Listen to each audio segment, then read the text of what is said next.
Pada fikir mengada. Tengku memang anak pre dakwah ron. Pre bulan ke dakwah tengku baru pre 8 malam. Jadi bayang 8 malam baru pre hangat dakwah. Dari pun di demang dakwah sampai nyon. Nyon pre 2 minggu kan. Nyon ke demang Isra Mi'raj. Isra Mi'raj menyambung kan. Menyambung Ramadan. Nyon jadual tarawih rapun. Ada mesra. Ada nak orang ke ni. Gua mengaji permodanku kok lepeng. Ya pastilah.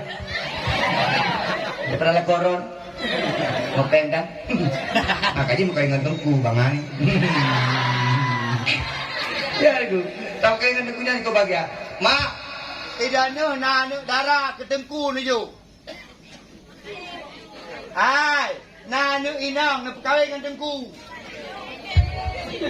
Kau hai ke. Oh tengku. Yang lo gali. Kadang-kadang ni mak.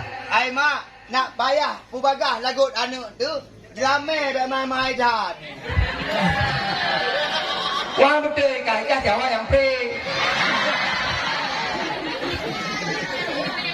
Jika kalian jelame, lo kalian ni mak jelame tergantung jadi pula kan ya abu. Nah yang pegang jelame leplo maya. S2. S1 20. D3 15. SMA 10.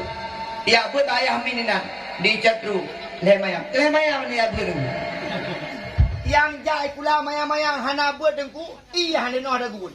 Ikan melakon, adik dagun isian. Naik dagun ini tengok lagi ikan melakon. Abang kok kurang inyo na?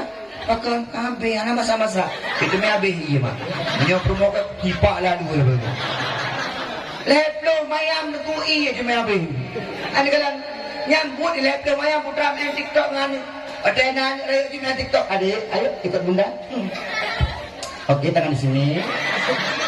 Nyambut main TikTok. Dia kebut rendah lagi ya. Ai mak, minta anak-anak tu berkahwin dengan tengku. Paling kurung, gaji paling. Hana paling lah. Aku bahagia. Tengku-tengku pergi menang. Minta yang agak akhlak. Maka, nak bahagia dunia dengan akhir.